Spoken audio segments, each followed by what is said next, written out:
All right. I'm Peter Alessandria, and for the next 90 minutes, I invite you to be bigger than you think you are. If you're new here, welcome. If you've been here before, welcome back. Let's check our agenda for this evening.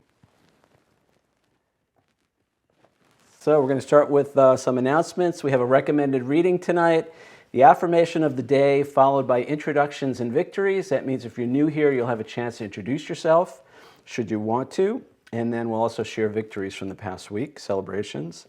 We'll listen to an audiobook excerpt from my book, Be Bigger Than You Think You Are, Chapter 5 tonight.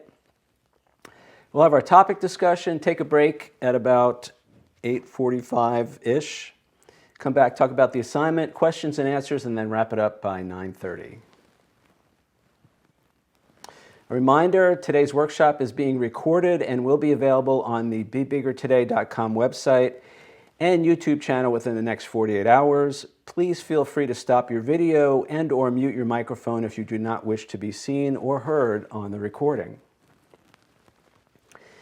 Get your author-signed paperback, first edition, Be Bigger Than You Think You Are.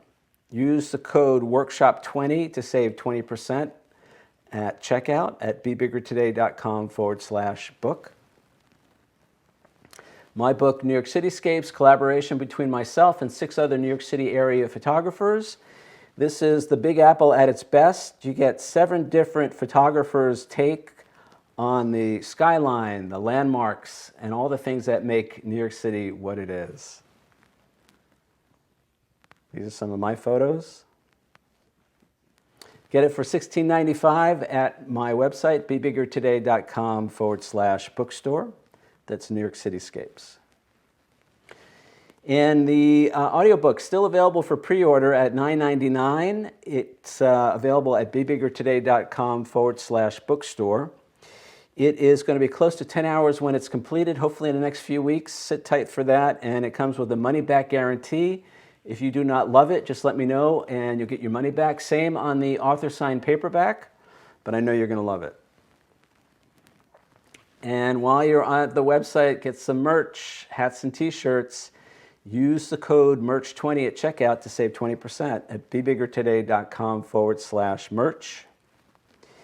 And also while you're there, check out my original art and photography. These are all professionally framed, signed prints from my photos from the last few years. And here's our commercial for this evening.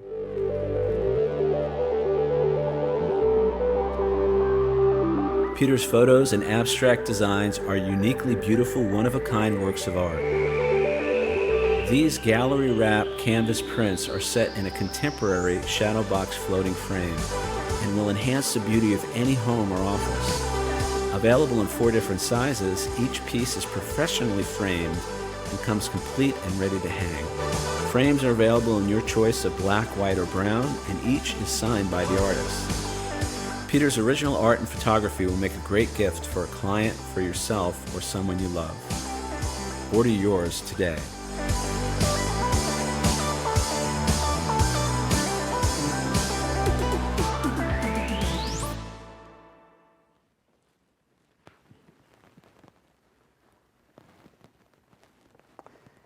And we have refrigerator magnets. These are the Forgiveness refrigerator magnets.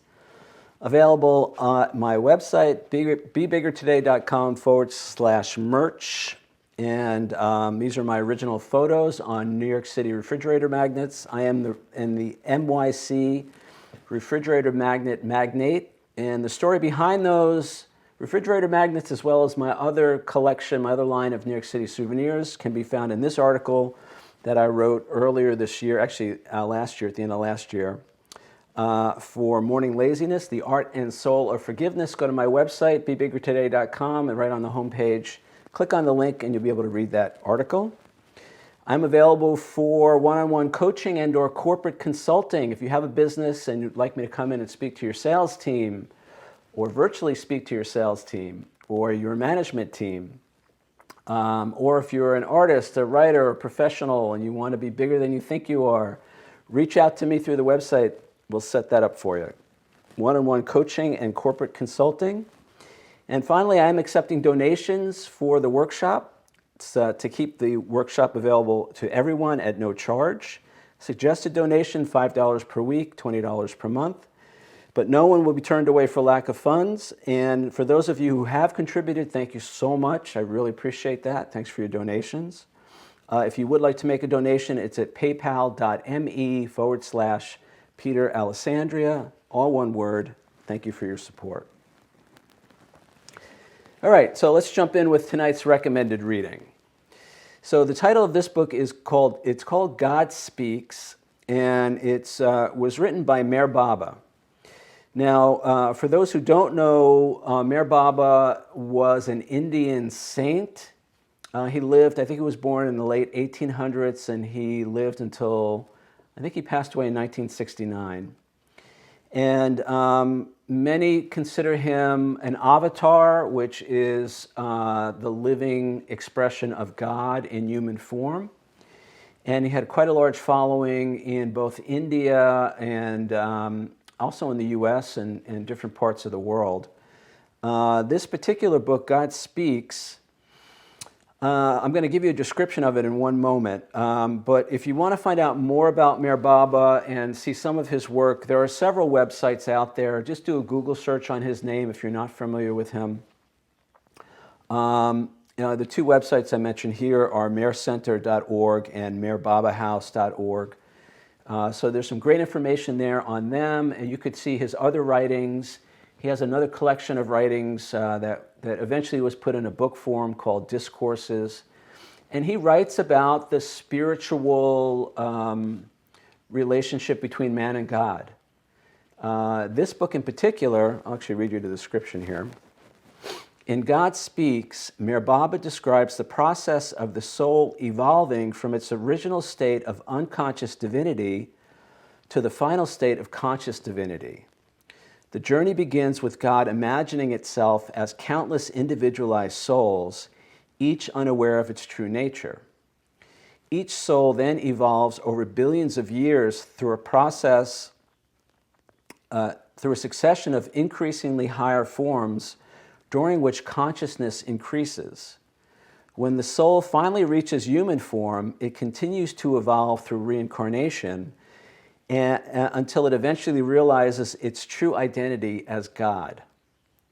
With this self as God realization, the journey ends and God returns to its original undifferentiated state. The whole process then starts over again and repeats ad infinitum through eternity in ever-increasing and joyous ways. So,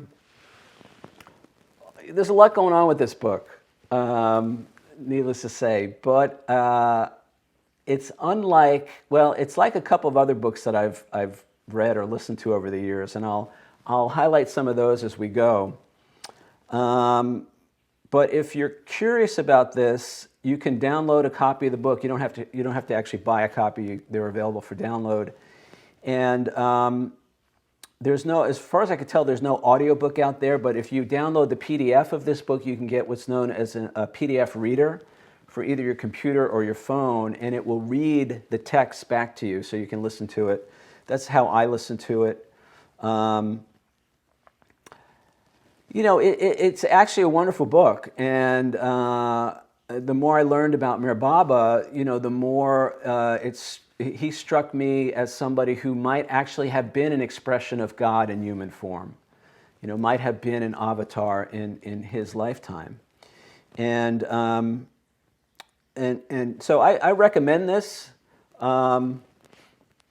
If your curiosity is sparked, then you'll know it's the right book for you. If your curiosity is not sparked, then maybe you want to let it go for now.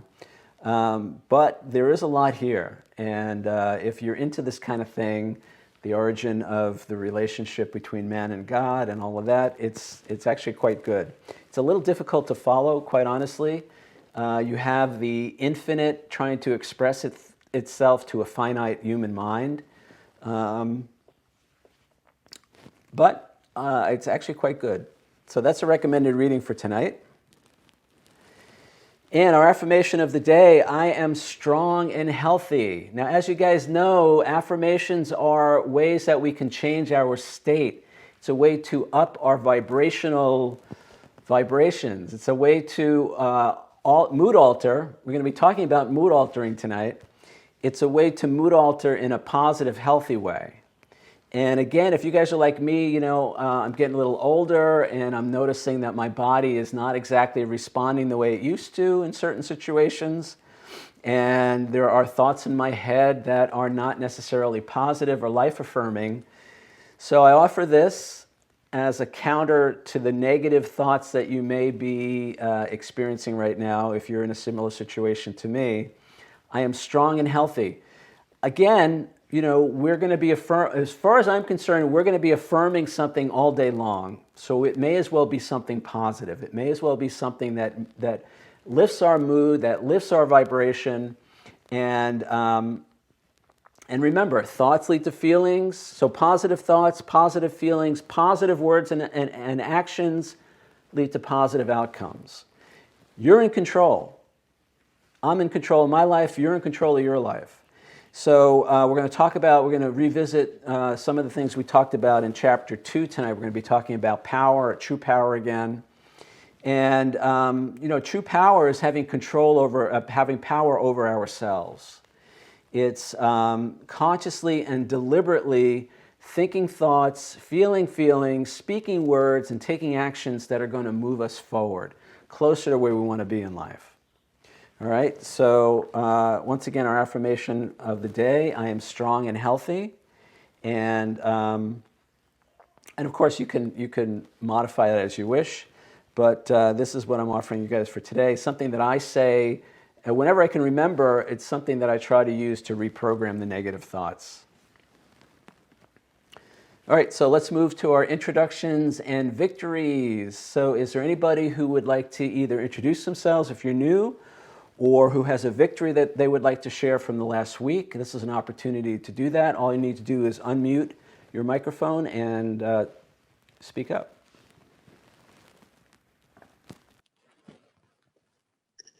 I'll share. Sounds like Dee Dee. Hi, Peter. Hi, everybody. Dee Dee, gratefully here in Be Bigger today with you all. Thank you very much. One of the defenses or strategies that I want to overcome is being willing to be seen, be willing to be heard, and be willing to participate. So my victory is, thanks to you and being willing to kind of allow us to connect within the group, we connected, and I now have a Be Bigger Today Sangha, and we're going to meet once a week, and it'll be after the recordings are available, because I said I get more out of watching the recordings because I'm totally able to be fully present and not distracted in any way. And it's going to be such a huge gift for me to be with these marvelous people and reflect on the learning, so I can really take it in at a deeper level. Thank you. All right, well, Dee Dee, I only have one thing to say to you guys. Woohoo! That's great. I love to hear that. And I love the fact that you guys connected offline.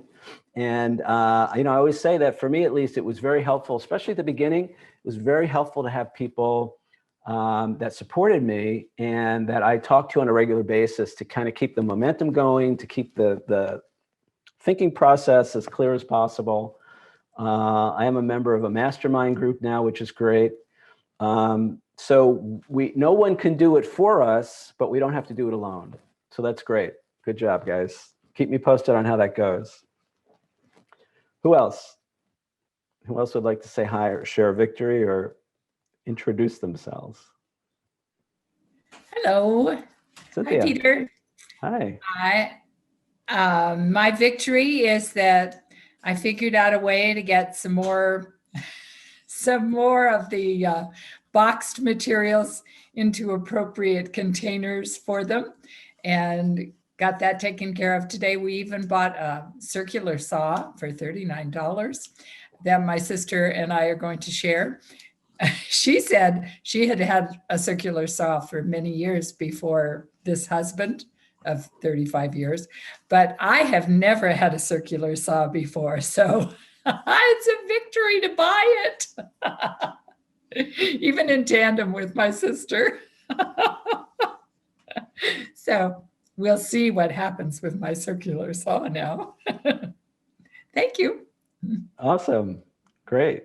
Thank you. Congratulations on the circular saw. I have to say, I only have a jigsaw. So I've always been a little intimidated by the circular saw. So congratulations on that. Great. Thank you. Who else? Okay. So let's jump into it for tonight. Our topic, we're continuing our discussion. Continuing our discussion from chapter 5, decision making and the desire to feel better. We will be working on this chapter for at least the next few weeks. There's a lot of good information here. And well, you see, tonight we're going to be, I'm going to jump into the audiobook excerpt, because basically you'll see what we're going to cover tonight in tonight's audiobook excerpt. So let's do that now. The ability to change. In chapter 3, when we discussed true power, I said we always have the ability to choose and ultimately the ability to change our thoughts, feelings, words, and actions. We may currently be making terrible or even self-destructive choices, but that doesn't mean we're not choosing. We also said that no one and nothing outside of us has power over us. Our thoughts, feelings, words, and actions are always dictated by our own internal decision-making process. And then we said no one does anything they don't want to do. Even with a gun to our heads, we're still choosing. This last position seems a little extreme, yet it must be this way if we're to have free will. Anything less, and we're heading down a slippery slope of avoiding responsibility for our choices by blaming others. In a moment, I'm going to apply the ideas that A, we always have the ability to choose what we do, and B, we do everything we do because we choose to our addictive and compulsive behaviors. But before I do that, I want to say that I understand deeply and from firsthand knowledge how difficult it can be to overcome an addiction. I also acknowledge that other people may have a different opinion from what I am about to say. So I want to remind you that I'm speaking only for myself, both throughout this book and especially in the next few paragraphs. As they say in recovery programs, take what you like and leave the rest. When beginning any 12-step program, it's suggested we make an admission of powerlessness and unmanageability around the particular substance or behavior that is the focus of that program. This admission is necessary to break the denial that many of us carry regarding the severity of the problem. It's only when we admit complete defeat regarding our ability to kick the habit or quit the addiction on our own that we can take the first steps towards our recovery. Now, while I technically agree that we are powerless over anything that is not our thoughts, feelings, words, and actions, I've spent the better part of 150 pages trying to show that we are not powerless over our choices. This includes using substances or behaviors to escape from life. Again, I'll say that while we may be making terrible choices, this does not mean we are not choosing. Thus, while I get that an addiction may be so strong that it feels like a substance has power over us, ultimately, I think it is far more helpful for me to take full responsibility for all my choices. This is true no matter how insane or self-destructive those choices may be. And because I've taken blame out of the equation, when I take full responsibility for all my choices and decisions, even the self-destructive ones, I'm actually empowering and loving myself, not holding myself back or putting myself down. Now again, I know other people have a very different opinion on this, and I respect their point of view as valid for them. Yet, because as we'll discuss in a minute, whether as addicts or, quote, normal people, we do everything we do for a very specific reason, it's preferable for me to look at things as follows. I do everything I do because I choose to. I prefer to take this approach rather than to imply that a particular substance or behavior has the ability to usurp my will. Do I need help to make a new choice and see the insanity of my current behavior? For sure. Does that help come through other people and/or a power greater than myself? I believe so, yes. Yet I also believe it's only by taking full responsibility for my actions that I can be helped. Without my willingness and consent, no one and nothing can intervene on my behalf. Thus, it's by owning all my choices, even the insane ones, that I ultimately get my power back. Whether we're in a 12-step program or not, many of us spend a good part of our lives blaming other people and/or the circumstances of our lives for what we think, feel, say, and do. For instance, someone might say, I drink because my spouse nags me, my kids drive me crazy. Yet we now know blaming others or making excuses means we're giving our power away. We also know that no one makes us think, feel, say, or do anything. When we give our power away long enough, we render ourselves powerless to change our own lives. This sense of powerlessness can then lead to more fear, hopelessness, and craziness. Of course, to the person who claims the source of their problems is outside of them, the belief that someone or something else is the cause of their misery seems very true. In their mind, it's obvious that their discomfort is not their own fault, so they feel justified in doing whatever they do. They've also learned to rely on a substance or behavior to help them cope with their discomfort. When we're unaware that the true cause of our distress is what's happening inside of us, it's easy to see ourselves as the helpless victims of other people's choices. This sense of helplessness drives the addiction and continually reinforces our feelings of anger and resentment. Yet it's only by accepting full responsibility for our lives that we can get our power back and ultimately overcome the addiction. This is the goal of most recovery programs. But of course, this is impossible as long as who we think we are is a victim of someone else's actions and reactions. If there's resistance to saying, I do everything I do because I choose to, especially in relation to addictive or compulsive behaviors, I sense it's because of the shame and guilt many of us feel when faced with our own poor choices in life. When looked at through the eyes of an addict, we must be bad, effed up people to behave this way. Normal people don't have to drink or drug themselves to death. Again, I'll say responsibility is not the same as blame. It's not a sentence of guilt or evidence of our unworthiness. We're not bad or even wrong, more about that in a minute, for anything we do, even if it's totally messed up and self-destructive.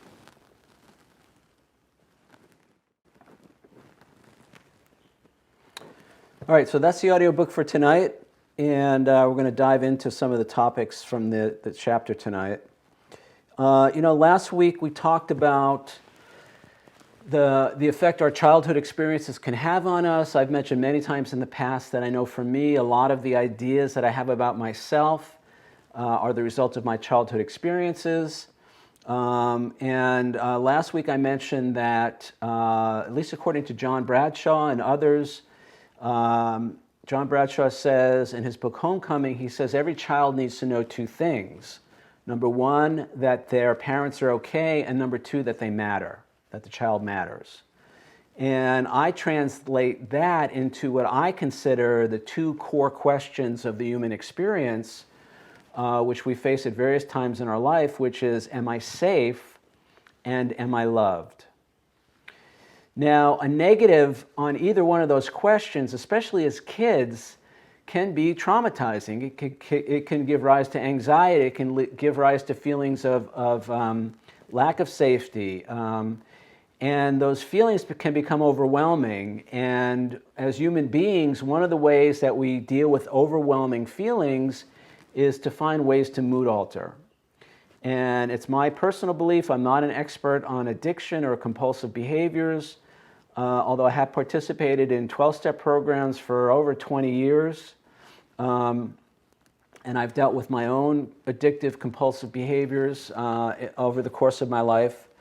It's my feeling that we find ways to moderate those negative feelings, to cope with the feelings of anxiety, the feelings of not being loved, of not being lovable, the anxiety of the world isn't safe, or I'm not going to be okay, I'm not going to be able to take care of myself. And we have different ways of dealing with that, and some of us deal with it better than others. I have yet to meet somebody who doesn't have at least a little bit of that going on, this fear of not being lovable, or this fear of not being safe, not being okay. And the point of all this discussion in this chapter is to talk about how that affects our ability to make choices and decisions. So we're going to be coming back tonight to this concept of how we make choices, how we make decisions, what it means to choose something, and that's going to lead us back to the discussion from chapter 2, where we talked about power, and in particular, true power. Now, I want to preface tonight's discussion with the fact that this is I'm only speaking for myself. I know that there are other people, especially in the 12-step communities, that may have a different opinion on all of this or a different experience. I acknowledge that as valid. I'm not challenging anybody's paradigms. I'm not undermining anybody's experience or anything like that. I'm speaking only for myself. And again, as they say in 12-step programs, take what you like and leave the rest. So I'm going to start off with the first slide. And in chapter 2, we defined true power. We said that true power means having power over our choices and decisions. And in particular, the way I define true power is the ability to consciously choose and or change our thoughts, feelings, words, and actions. Now, again, I keep harping on this, but as far as I can tell, the way that we express our choices and decisions is by the thoughts we think, the feelings we feel, and in particular, the words and actions that we express. I do believe that actions speak louder than words, in a sense, and looking back now, I can see how most of my life, especially when I was feeling not so safe or not so loved, a lot of my choices were not conscious. A lot of my choices were not, they certainly weren't helpful in certain situations. They came out of that place of anxiety, of fear, of, again, a lack of safety or a lack of feeling lovable. And that was so painful for me, that was so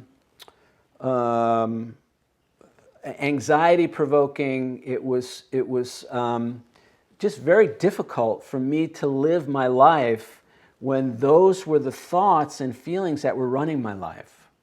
And I wasn't even really aware that that's what was running my life. In chapter 4, I said, I'm aware that I only have two problems. I perceive myself as unlovable, and I perceive myself as powerless. Those two perceptions, those two concepts of myself, those two beliefs about myself inform every choice and decision that I make in every situation, with every person. And if I'm not aware that that's what's running my life, then life is going to be very difficult and at times painful. So when I finally had this awareness that this is what was going on behind the scenes, I began to look at this question of, well, so what does it mean to consciously make a choice or decision? And again, the definition that I'm using is the ability to consciously choose and or change our thoughts, feelings, words, and actions. That is, guys, as far as I can tell, that's the way we create our lives. I think back in chapter 3, we talked about the difference between reactors and creators. Most of my life I've been a reactor, which means I'm just reacting to what I think is going on around me, reacting to other people's choices, to external events and circumstances, things that I actually have no control over.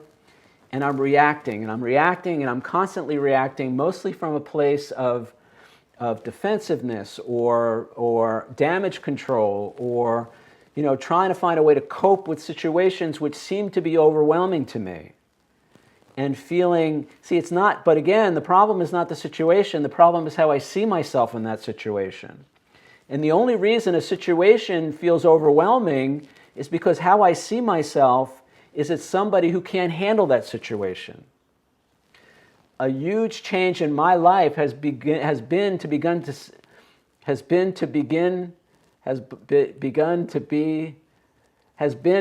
to see myself as being able to handle the situations in life that, again, as I say in 12-step programs, that used to baffle me, that used to overwhelm me, because I didn't think I could handle it. And it was just going to be painful, it was going to be unpleasant, and there was nothing I could do about it. Those thoughts and beliefs about myself give rise to feelings of anxiety, of stress, of uncertainty, of fear. And the way that I learned to cope with those feelings of anxiety, stress, fear, and uncertainty was to find ways to mood alter.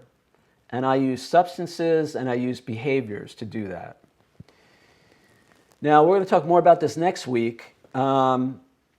But those were my dysfunctional attempts to cope with situations that were otherwise uncopable, that I couldn't handle, that I thought were going to be too much. And that's what mood altering is. Mood altering is trying to moderate these feelings, these negative feelings, with a substance or behavior, in the hopes that that will somehow allow me to navigate life better. Now, the irony is that for a long time it seemed to work. I found that alcohol in particular, especially when I was younger, it was a way for me to cope, by drinking alcohol, especially before social events, things like that. It somehow made the experiences more bearable. But eventually, as happens with all addictive, compulsive behaviors, it stops working. And the truth is, it never really did work. It was just my dysfunctional way of coping. And eventually, what seems to be a positive turns to a negative and has negative, usually life-damaging consequences for people. Now, again, what I want to say is this is all born out of an idea about myself that says I can't cope, that says I'm not going to be okay, that says I'm not lovable, that people are not going to like me, I'm going to be rejected, I'm going to feel terrible, and there's nothing I can do about it, so I may as well get drunk. I may as well get high. I may as well mood alter with this behavior or that behavior. And that was my way of coping. Doesn't make me a bad person. It doesn't even make me wrong. I was doing the best that I could with what I had. And in many cases, the pain is so great, and as I said earlier, in prior workshops, especially when we're kids, when we have those negative experiences, it gets repressed, it gets pushed down, and we dissociate.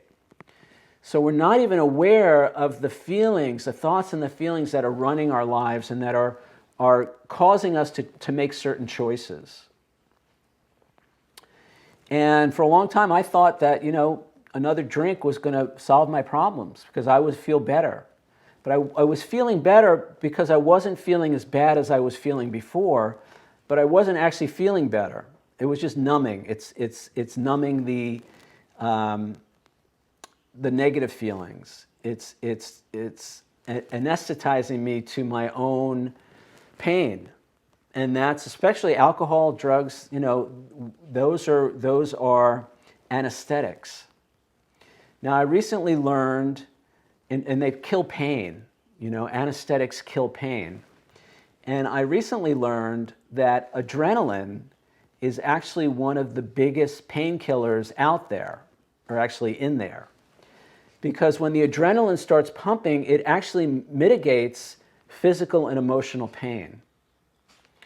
And I can see now that in a lot of situations, the way I dealt with other people was with drama and with resentment and with negative emotions, because those negative emotions would trigger the adrenaline. And the adrenaline, you feel powerful, you feel alive. It also helps mitigate the pain.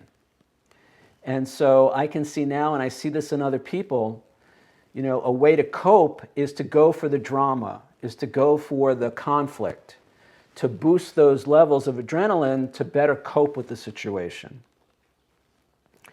I want to offer all of us an alternative to that, another way to deal with the situations in our lives that challenge us. So again, I'm going to look at this one last time. True power means having power over our choices and decisions. And it's the ability to consciously choose and or change our thoughts, feelings, words, and actions.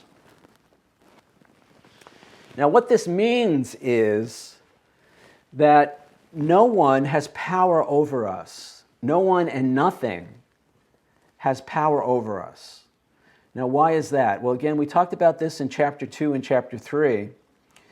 Basically, what happens is we have this internal process where we filter the incoming data from the outside world. We pass it through this internal filter that's based on who we think we are, our self-image, our concept of ourselves, and then we give the situation a meaning. We interpret the situation. It's a subjective meaning that we give to the situation, and then we react based on that meaning. We're not actually reacting to the situation itself. And then it's our internal process that we think thoughts, feel feelings, speak words, and take actions based on that internal filtering process and based on that conclusion, that subjective interpretation. And at some level, I know it doesn't feel this way, and this is where it gets really confusing. At some level, we are choosing all of our thoughts, all of our feelings, all of our words, and all of our actions. The problem is most of the time we're unconscious to that, especially when I'm reacting to life rather than creating my life. So as a reactor, I'm short-circuiting the conscious, deliberate choice-making process, decision-making process. So what I want to do now is call our attention to this and begin to elevate that process, to begin to elevate our awareness and to basically take control of our lives. If we're not in control of our emotions are in control of us. If we're not in control of our thinking is in control of us. If we're out of control with our words and actions, then chances are our relationships are going to suffer. Our livelihood could suffer, our family relationships, all of that will suffer if we're not in control. And I'm not using control I don't think control is a bad word. I'm using it as kind of an analogy or a synonym for exercising our power to choose, our ability to choose. Now what this means, and this relates back to the choice that I made when I was in my addictions, when I was acting compulsively, we may be making terrible choices. We may be making self-destructive choices. We may be making choices that harm other people. But that doesn't mean we aren't choosing. Even if I'm doing that unconsciously, even if I'm doing that from a habitual, conditioned, reactive place, I'm still choosing. Nobody is choosing that for me. And I say here, for me at least, I see the only way I can lose my power is by giving it away. Now this goes back to what we talked about in chapter 3 when we talked about taking responsibility. And I said, a light bulb moment for me was the realization that nobody makes me feel anything, good or bad. Nobody has that power over me to make me think, feel, say, or do anything. Yet most of my life, I blamed everybody else for what I thought, what I felt, what I said, and what I did. Because I wasn't even really aware. I was always in such a reactive state. I never really realized that, no, I have a choice. Even if somebody is being a jerk, I still have a choice as to how I respond to that or how I react to it.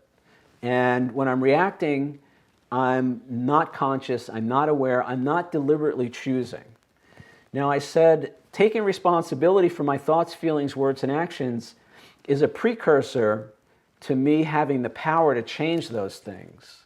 Because as long as it's everybody else's fault that I think what I think, that I feel what I feel, that I say what I say and do what I do, I don't have any power to change that. I have to wait for them to change so I can think differently, so I can feel differently, so I can act differently and speak differently. Good luck with that. And the reality is it's just not true. Nobody can get into my brain and choose my feelings for me. Now, I'm going to say it again. I said it a million times. We're not condoning other people's inappropriate behavior. We're not making excuses for what other people do in relationships. I have done terrible things to other people in relationships. Other people have done terrible things to me.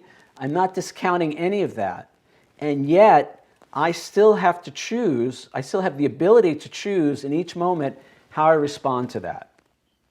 And what I'm trying to do, and what I think some of you guys may be trying to do as well, is begin to respond differently. To respond in a way where we keep our power. We don't give our power away to other people, to the situations that challenge us. Because we see ourselves differently.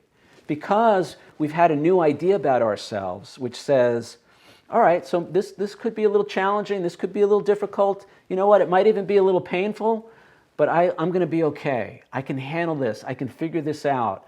I can find a way to resolve this for the highest good of everybody involved. As opposed to, you friggin' jerk, you make me feel this way, and it's your fault that I'm doing this and saying this, and and going on and on and on, blaming the other people and the external conditions and circumstances of my life for what I think, feel, say, and do.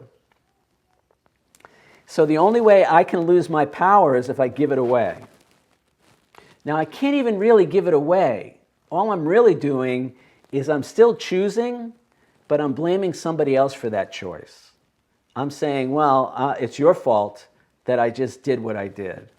It's your fault that I feel the way I feel, without really, without taking responsibility. And again, the minute I stop taking responsibility, I lose my power to change those things. And when I lose the power to change those things, I can't create my life. And, I end up writing a book like this, or I end up spending 20 years in 12-step programs to try and learn to take my power back, which, by the way, is a great benefit of, for me at least, of the work that I've done in 12-step programs, recovery programs. That was the introduction to this idea that I had a part in every situation that challenged me, every negative situation, and every positive situation. I had a part in that. Now, again, I'm only responsible for my part. I'm not taking responsibility for somebody else's bad behavior. I'm not taking responsibility for somebody else's inappropriate choices. I'm taking responsibility for how I respond to that. And when we get to chapter 7, and I've said this before, we have to learn, if we really want to be effective in doing relationships and in doing life, we have to learn how to take care of ourselves in all situations and with all people. And one of the primary ways that I do that in my personal relationships and my business relationships, I guess in relationships in general, is by having healthy boundaries. Now, we're going to spend a lot of time talking about boundaries. We're not there yet. But the point is, until I begin to get to this place where I'm willing to take responsibility and I actually know how to take care of myself in the situations that challenge me, until I get to that point, it's going to be very difficult for me to change the reactive behaviors. It's going to be very difficult for me to navigate the challenging relationships in my life. So it's all part of the process. That's where we're moving step by step to get to that place where we begin to really consciously and deliberately choose our thoughts, feelings, words, and actions, and in the process create our lives. All right. So this was from the reading tonight. This is from the audiobook excerpt. It's actually a quote from chapter 5. And I'll just read it again real quick here. When we're unaware that the true cause of our distress is what's happening inside of us, it's easy to see ourselves as the helpless victims of other people's choices. This sense of helplessness drives the addiction, drives the compulsive behavior, drives the dysfunctional relationships or modes that we use to relate to others, and continually reinforces our feelings of anger and resentment. Yet it's only by accepting full responsibility for our lives that we can get our power back and ultimately overcome the addiction or whatever else is plaguing us, the compulsive behavior, again, the dysfunctional ways that we have of relating to others. Now, we're going to have a lot more to say about the basis of anger, the basis of resentment. There's something behind those emotions. We're going to talk about that in chapter 6. I will note here that, again, for those of you who are familiar with 12 Steps, and in particular the AA Big Book, the Big Book of Alcoholics Anonymous, it says quite clearly that resentment is the number one offender. And I know for me that one of the ways I know I'm in victim mode is when I feel resentful or angry, or when I take things personally, or when I start blaming other people for my situation, for my choices. Now, again, the big thing that I said over and over again when we talked about this in chapter 3 on taking responsibility is that, or chapter 2, is that responsibility is not the same as blame. See, when I take responsibility for my choices, I'm not beating myself up for those choices. I'm not making myself wrong for those choices. I'm not using that as more evidence that I'm a bad person, that I'm unlovable, that I'm not good enough. Because look at all these effed up choices that I've made in my life. As a compulsive person, as an addict, I use the addiction, I use the behavior to beat myself up, to make myself wrong. It becomes the fuel for self-hatred. And I personally believe that in addition to trying to alter from the feelings of anxiety or stress, of not being able to cope with life, I also feel that for me, I've used addictive, compulsive behaviors to mood alter from the feelings of self-hatred, the feelings of self-loathing, the way I beat myself up so much, the self-recrimination. That became more things to mood alter from. So ultimately, I'm trying to escape that with the addiction, with the compulsive behavior. I'm trying to escape the feelings of self-loathing, as well as the feelings of fear and anxiety that I'm not safe, that I'm not loved. So by saying that responsibility is not the same as blame, we take blame out of the equation, and now I can begin to take responsibility for my less than loving choices, my poor decisions, my dysfunctional ways of dealing with the situations that challenge me. And I can approach myself from a place of love and compassion, as opposed to beating myself up for being so screwed up that I have to drink myself to death or drug myself to death or whatever I have to do to escape those feelings. So I'm doing all of this to call your attention. Maybe you don't relate to any of this. Hopefully you don't, but if you do, I offer this as part of my journey back to wholeness, back to health, back to sanity. Step 2, came to believe that a power greater than ourselves could restore us to sanity. I was clearly insane in many of the choices and decisions that I've made in my life, especially when I'm coming from that reactive place, especially when I'm coming from that fearful, self-loathing place. I act insanely.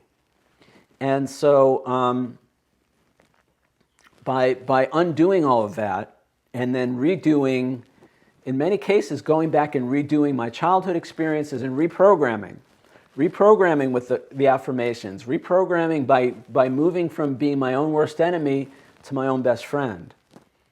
When I stopped beating myself up so much, I didn't need to mood alter as much. I didn't need to find a way to cope.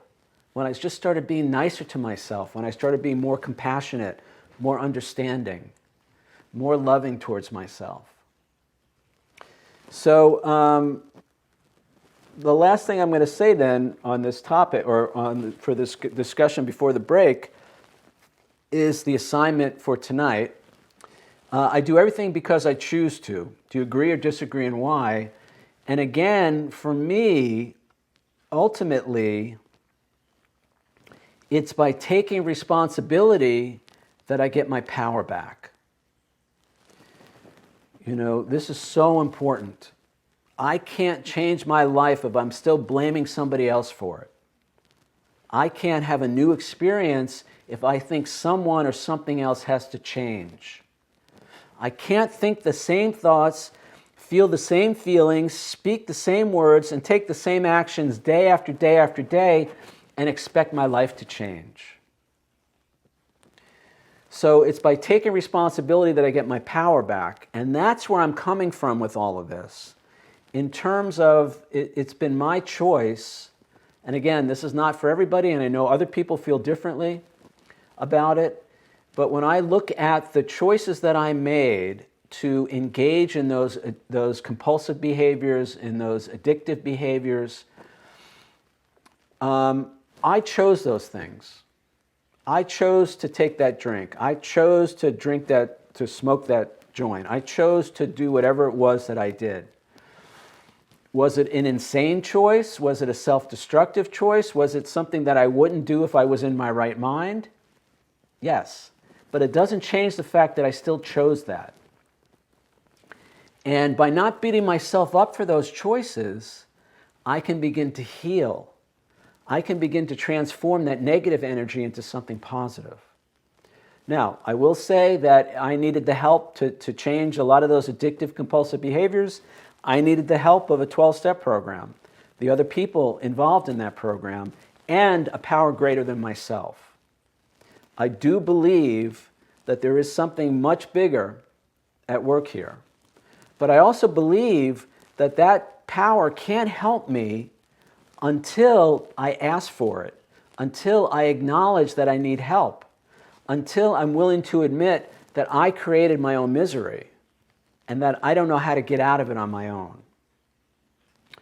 So for me at least, it's been very important to take responsibility for all of that stuff, even the self-destructive stuff, and to not say that a substance has power over me, to not say that a behavior somehow has the ability to usurp my will. I know it feels that way. And I do admit that at times, even today, there are times when it's very hard for me to make a different choice. I'm not saying any of this is easy. I'm not saying any of this is black and white. And I'm certainly not making anybody wrong who takes a different look at a different view of all of this. But for me, at least, it's by taking responsibility that I get my power back. And so for me at least, it's been very important for me to say, I do everything I do because I choose to. Now, I guess the second sentence could be, and I need help making a new choice. I need help making a better choice.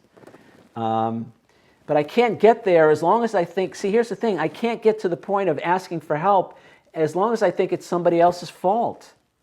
As long as I think they're doing it to me, as long as I think that they're doing it to me, then I'm not even going to ask for help. I'm just going to be angry at them. I'm just going to blame you because you make me feel the way I feel, and I'm justified in people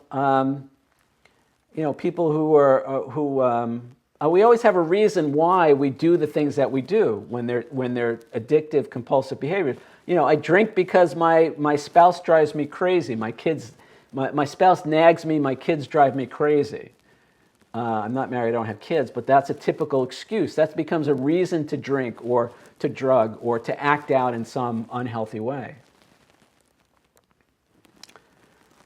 All right. So here's the assignment. We're going to come back in 5 minutes. I'm going to play the song. If you're watching this after the fact on YouTube or on my website, I can't actually play the song because of copyright issues, but the lyrics will be on screen. We're going to take a 5-minute break, and the song is Love My Life by Robbie Williams. And when we come back, we'll talk about the assignment for tonight.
All right, so we are back. So I do everything I do because I choose to. And we don't have to be an addict or whatever to make bad choices in life. You know, I think next week we're going to talk about why we do what we do, why we make the choices that we make. I don't want to talk about it this week. I want to wait till next week. But there is one reason why we do everything, whether it's, buy the car we buy or marry the person we marry or take that drink or do that line of Coke or whatever it is that we do. There's a reason that we do that. And what we want to do is move to a more conscious, a more functional, a more intentional way of making choices and decisions that move us forward instead of eventually causing us and other people harm. So I want to hear what you guys have to say about the topic tonight. I do everything I do because I choose to, agree or disagree, and why. So who wants to kick us off here? I'll share. Okay, Didi, you're up. Okay, thank you for the question. It didn't take me, I didn't have to think about it very long. I guess I feel like I've been privileged to understand that my choices are my choices, whether, the consequences are good or the consequences are not good. I did make the choices. So, and and listening to this, I can't wait to hear this recording because this is a really good one regarding being pain avoidant and the resistance of, kind of pushing through difficult things that are, I know I'm going to be better when I get to the other side. I still don't really want to feel the pain of moving through. And so I avoid. And ultimately that only just causes it extends the pain. Like, I know that. I mean, I know that that's true. And still it happens. So I believe that this process is divine right timing for Didi, and having now a support team within the group. And I couldn't fast forward in the book to find out why I do what I do. So I'll be back next week because reading and me just don't, we're not big fans. Still looking forward to your audiobook and appreciate being here. And there's something about going slow with the weekly, just not jumping ahead, not skipping ahead, and just staying with the weekly process and being giving it a lot of review is so helpful for me. So yeah, I everything I do, I choose to do, and that'll be the truth for me until I'm not in this body any longer. So thank you for the privilege I pass. All right, great. Thank you, Didi. Yeah, and again, for me, the missing piece to the puzzle was this idea that it's who I think I am, how I see myself, that determines how the choices that I make. Again, next week we're gonna talk about why we do what we do, but the reason we do what we do is because of how we see ourselves. It's in response to that, who we think we are. So as I change how I see myself, as I change who I think I am, as I begin to see myself as more lovable, as I begin to see myself as more capable, as I begin to see myself as powerful instead of powerless, then, the behaviors, everything follows. The choices, the decisions, the behaviors, it all follows. And most of my life, and I think this is where a lot of people get caught up, they try to change the behavior. They try to change the habit. They try to break the habit without changing who they think they are, without changing their self-image, without changing how they see themselves. And what I'm saying is that we can stop doing all that stuff that we used to do because we didn't know what else to do, or because that was the only way we could cope, once we change how we see ourselves. And I think that transformation in the self-image, I mean, that was a byproduct of me from working the 12 steps. You know, my spiritual awakening in all three programs that I worked, it was the same spiritual awakening. And the first part, so for people who are not familiar, the step 12 in the 12 steps is having had a spiritual awakening as a result of these steps, we sought to carry this message to others and to practice these principles in all our affairs. So the spiritual awakening for me was twofold. There was two parts to it. The first part was that I was good. Because most of my life I thought I was bad. And bad is unworthy, bad is unlovable, bad is not good enough. And it was just this realization that I was good. But not only am I good, I'm divine. And I'm inherently good, you know, and so is everybody else. And I never saw myself that way. I never saw other people that way. And so without knowing it, I was changing my idea about myself by working the 12 steps and doing that process. And that awakening to the fact, because I swear to God, most of my life I thought I was bad, and not in a Michael Jackson kind of way.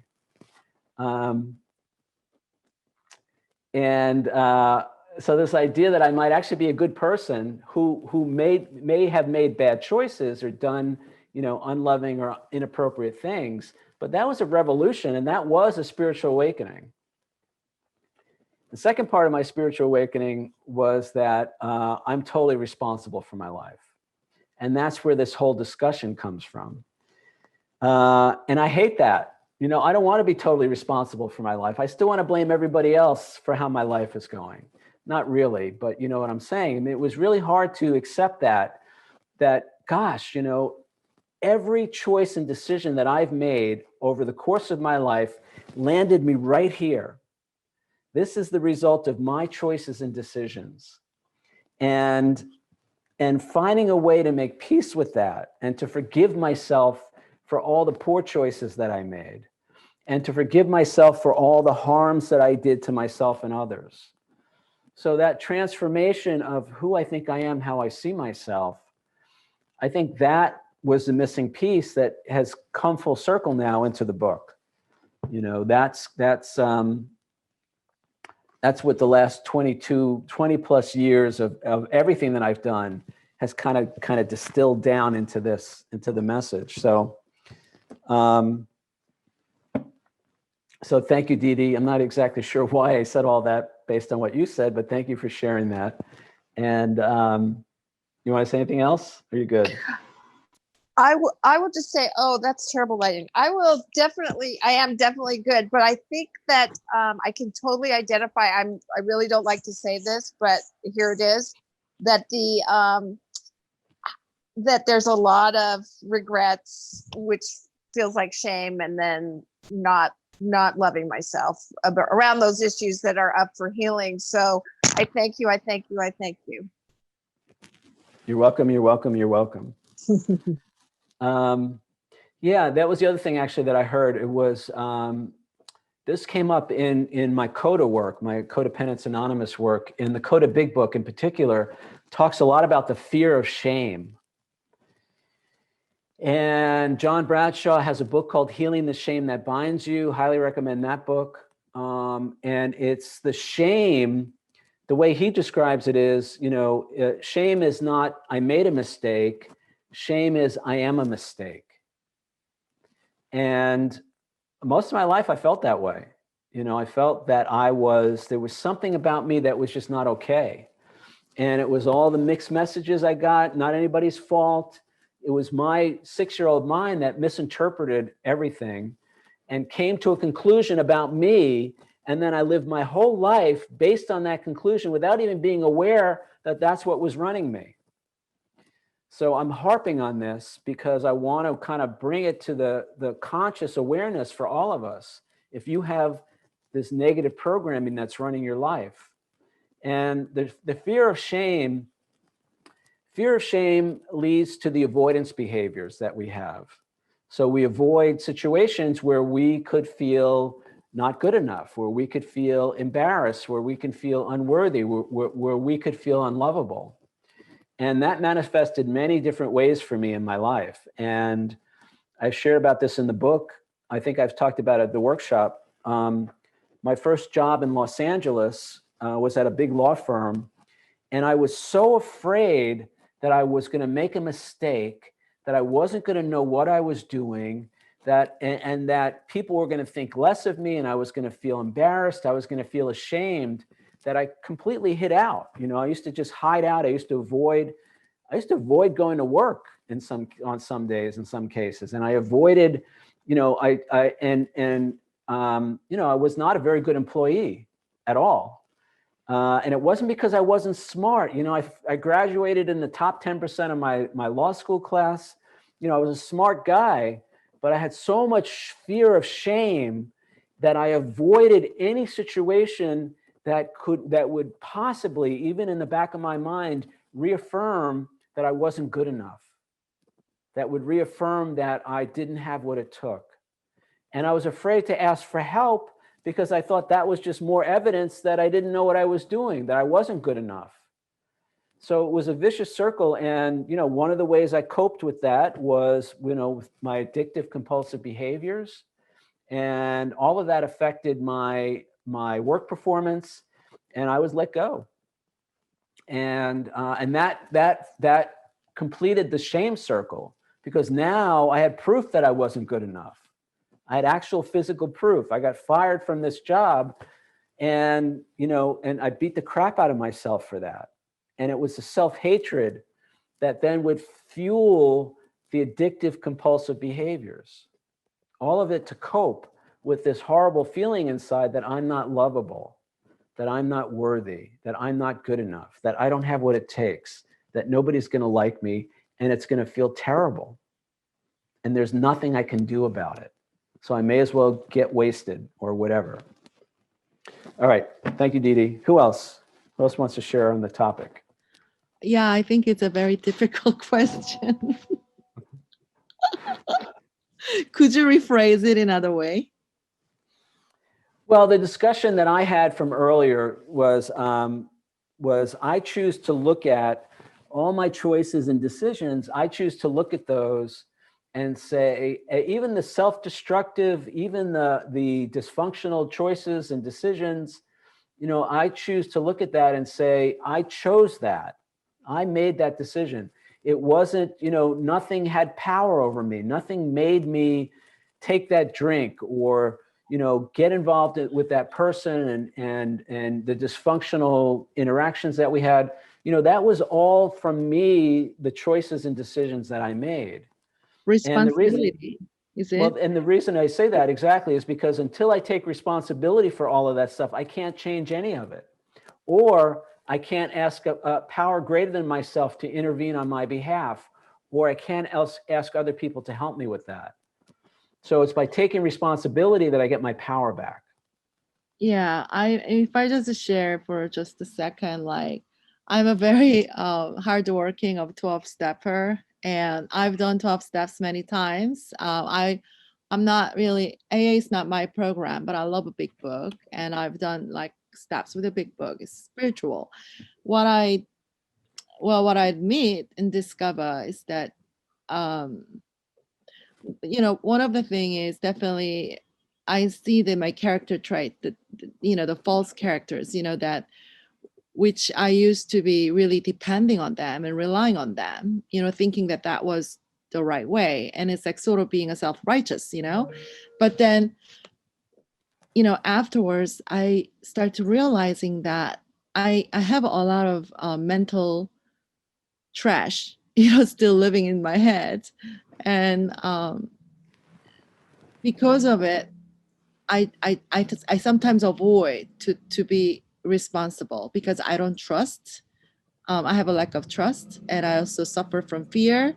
Sometimes like a trauma still stays in my head, and that brings a trigger. So I avoid being responsible and showing up for myself. So because of that, I think I'm choosing to actually, I'm making a different choice now that, I start to pray, and I'm having more faith, and, I start to believe in really the power greater than myself because I need to get out of the darkness of thinking that everything is just about to be collapsed, or everything is bad, or everything is fearful. So yeah, like it's really about being responsible for my choices that I make, rather than just blaming outside. I hope that makes sense. Thank Yeah, you. no, totally, I get it. Believe me. It's how I spent most of my life, blaming others. And I think it's a common characteristic that we have. In terms of defects of character, step 6, we talk about our defects of character, shortcomings in 12-step programs. And it's so clear to me, it was clear to me from the beginning that those defects of character are strategies. They're survival strategies. They're ways that I tried to cope because I didn't have anything else. I didn't have another way to deal with my challenges and my problems. And so I realized that step 6 is we will be entirely ready to have God remove we're entirely ready to have God remove all our defects of character. And I realized that I will be ready to have God remove all my defects of character when I'm willing to love myself in spite of them. Because I criticize myself for being critical, I judge myself for being judgmental, and I hate myself for that whole litany of things that I do to cope with life that are dysfunctional, that are not serving me. So to begin to recognize that those defects don't make me a bad person, they don't make me a defective person. It's just my way of coping. And before I got into recovery, I didn't have any other tools. I didn't have any other methods to take care of myself. So that's part of the forgiveness process, and that is part of the taking responsibility process. And that shifted a lot of things for me once I recognized that. I'm not a bad person because I have used defensive-ness or dishonesty or inconsideration or whatever the defect of character is to cope. So thank you for reminding me about that, Helena. Sure, thank you. You're welcome. Anybody else? We had a few more minutes. I can share on that. This is Cindy, Cynthia. I have talked at length over the years with one of my friends, and I love this woman. She is so talented in so many different ways. And I could say the same thing about 4 different people in my life. So it's a conglomerate that I'm speaking of at the moment. These 4 women are so capable, so competent, so everything. And from out here, my perspective, they don't take responsibility for their lives. Now, I know from the 12-step rooms that if I'm seeing it, I've got it. And that means I'm not taking responsibility for my life. And I'm like, oh my goodness gracious. So here I am with all these competencies and not taking responsibility for my life. 100% that I am choosing everything in my life, everything. And this is particularly challenging with a new business possibility and assuming responsibility for myself to be an active, equal partner. I never wanted to be that before. And I don't know if I want to be it now. But it's one of those things where I'm going, well, Cynthia Jean, do you want to do this or not? If you don't want to do it, back out and go back to whatever you want to do. And if you do want to do it, step up to the plate, pick up that bat, slam it home. Whatever the metaphor is. But the fact that I see these other people and I think they're not assuming responsibility, I know it's I. It is I. So thank you for letting me see that so clearly tonight. Thank you. Well, you're welcome, Cynthia, but I got news for you. Chapter 6, we're going to talk all about that. Oh, good. The whole notion Can't that wait.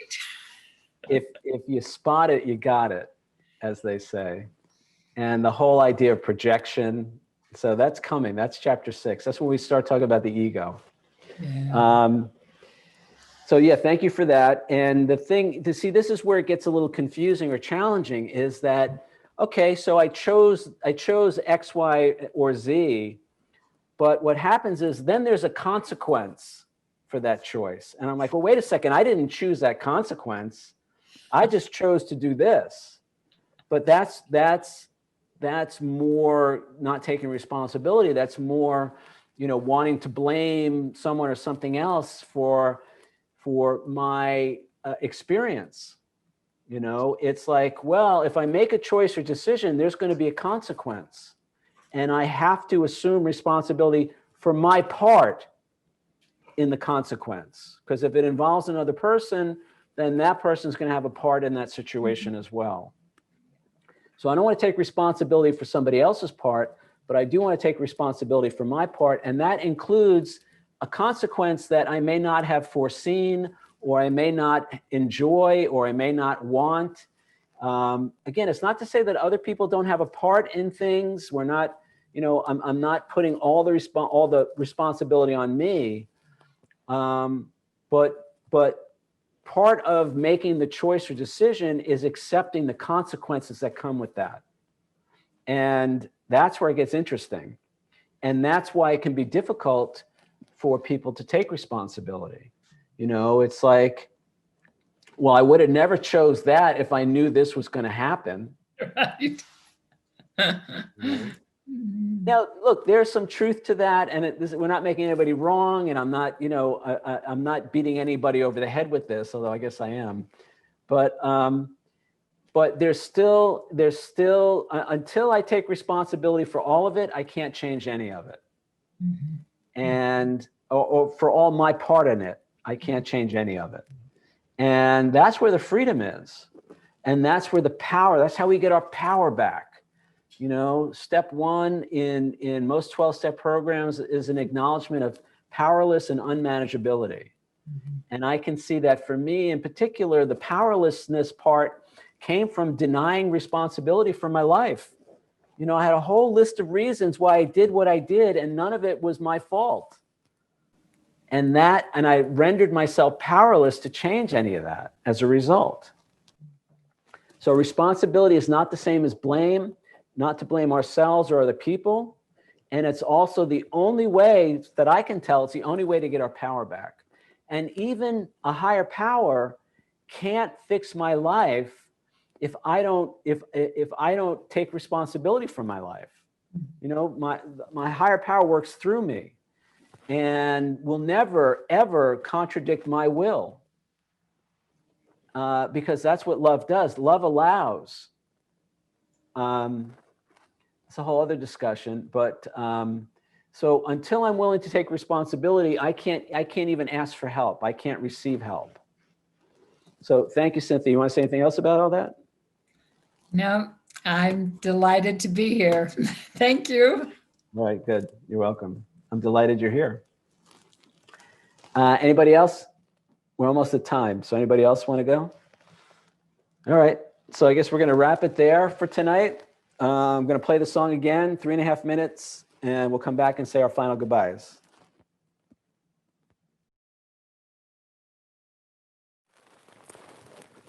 All right, so that's it for this week, guys. As I said, next week we're going to have the big reveal of why we do what we do, why we make the choices and decisions that we make. And again, a lot of this for me is to become aware that there are consequences for all my choices and actions, including the choices I don't make, the decisions I don't make. I'm thinking of one thing in particular. I made a decision 11 years ago, and I've had to live with the consequences of that decision every day since. And most days I'm blaming somebody else for that, including God. And so I'll talk, this is in chapter 7, when we talk about forgiveness, I'll talk more about what that decision was. But as I change how I see myself in the situation, it changes everything. And, what was previously really negative consequences I'm finding a way to transform that into something positive, something that's empowering me instead of letting the situation disempower me. So that's it for tonight. Anybody want to say anything? Yes, hi, Peter. I'm sorry I'm coming in late. But I was listening. I'm always saying I'm listening, and I get a lot out of listening, or, just, I guess it's kind of sharing. But I guess in my life, I'm saying, like, the choices I've made, you put them behind you. And, where I'm going forward is to know that what I choose now is because I choose it. And that's a great way to be. And don't, you can't go back into the past and this and that, and why did I do this, and why, as I said, as being older in your life, I mean, you could spend your days doing that. So I think it's just one day at a time, and everything I choose to do, I choose to do it. Excellent. Okay. Good. Yeah. And it was great hearing everybody. Everybody has a lot to share. Awesome. So yeah, I mean, that's that's a choice too. Do I beat myself up for my past choices and decisions, or do I forgive myself and allow myself to move forward? And I'm not always able to make that choice. I've had some, as recently as this morning, I had some regret about a decision I made a few days ago. So in theory, it's great to say, okay, the past is the past. But it's not always, it's easier said than done sometimes. Well, I'm determined. Good. I'm determined as well. So we'll support each other in that. And, ultimately, that's the difference between well, how do I want to say it? Between a life that we create or a life that creates us, a life that we run or a life that runs us, and, we want to. I'm going to talk about this. I don't know if it's next week or in a couple of weeks. I mean, the thing we want to do is learn from our choices. We want to learn from our decisions, not beat ourselves up for them. And when I do that, then there's no such thing. I think it's in chapter 6, or it might be in this chapter. I say there's no such thing as a bad choice or wrong decision if we're willing to do two things. The first is learn from our mistakes, learn from the situations that don't work out. But the second thing is to forgive ourselves for that, to forgive ourselves for the choices and decisions that don't work out. Because as long as there's self-recrimination, as long as I'm beating myself up, it's going to be very hard to move forward. I keep putting all my energy on what I did in the past instead of directing my energy on what I want to create in the future. So, yeah, that's what I think I'm saying. I don't want to do, you only have one day, and you can't spend that energy thinking about the past. You can, but you choose not to. Okay. All right. I choose not to. Right? I mean, that's what you're saying. Yeah, that's what I'm saying. It's true. 'Cause And that's you why I can, said I I was mean- listening to everybody, and I got it. There are some people who spend their whole life living in the past, being angry at other people, angry at themselves. It's not even good or bad. It's not even right or wrong, or good or bad. It's just the quality of our life hangs in the balance. If I'm putting all my energy into being resentful and angry at other people for what they did or didn't do, or at myself for what I did or didn't do, it's hard to have a happy life when we're filled with anger, resentment, regret. Learn from our mistakes, take responsibility when those mistakes have a negative effect on ourselves or other people, make an amends. That's another part of the 12-step process, which was life-changing for me. And that's part of the taking responsibility part, is to actually go and make an amends to those that we've harmed. But then get on with your life. It's like, clearing all that stuff out from the past so we can actually move forward. And the quality of our life hangs in the balance. Because it's very easy to get caught up in the resentment and the regret and all of that, self-recrimination, versus, oh shit, no, now I got to go create my life. Now I got to, since I'm not spending my days being mired in anger and resentment at someone else or myself, now what am I going to do? I got to find something else to do with my time. And that's create my life. And that's, yeah.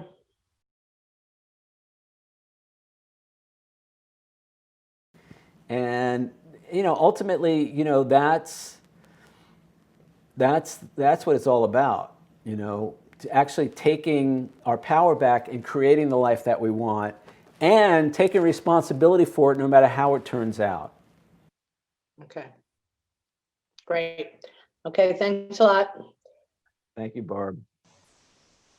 Anybody else? It's Dee Dee? Dee. I want to say it's a really good day, and we're having our first baby being born right now as we speak. And we haven't had a baby in the family for 34 years, so we're super, super excited. And it was a good day. Awesome. Congratulations. All right. So everybody you. have a great. Yeah. Somebody to say something? Just thank you. Okay. Yeah, saying good night. Thank you, guys. Good night, everybody. And as always, be bigger than you think you are today and every day. I'll see you guys next week. I want to hear all about the victories, and be ready to find out why you do what you do. All right. We all chuckle as we leave. Okay, can't wait to. All right. Lynn, did you want to say something? No, just thank you very much. Okay. It was good. It was nice. Thank you. All right, great. Thank you. Bye. See you guys.